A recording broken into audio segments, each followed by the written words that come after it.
శాసనం ద్వారా నిర్మితమైన భారత రాజ్యాంగం పట్ల నిజమైన విశ్వాసం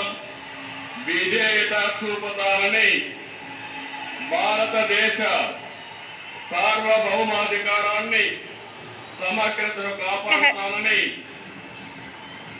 ఆంధ్రప్రదేశ్ రాష్ట్ర ముఖ్యమంత్రిగా నా కర్తవ్యాలను శ్రద్ధతో అంతఃకరణ శుద్ధితో నిర్వహిస్తానని, భయం గాని పక్షపాతం గాని రాగద్వేషాలు గాని లేకుండా రాజ్యాంగాన్ని శాసనాలు అనుసరించి ప్రజలందరికీ న్యాయం చేకూరుస్తానని దైవ సాక్షిగా ప్రమాణం చేస్తున్నాను. నేను నారా చంద్రబాబు నాయుడు అనే నేను ఆంధ్రప్రదేశ్ రాష్ట్ర ముఖ్యమంత్రిగా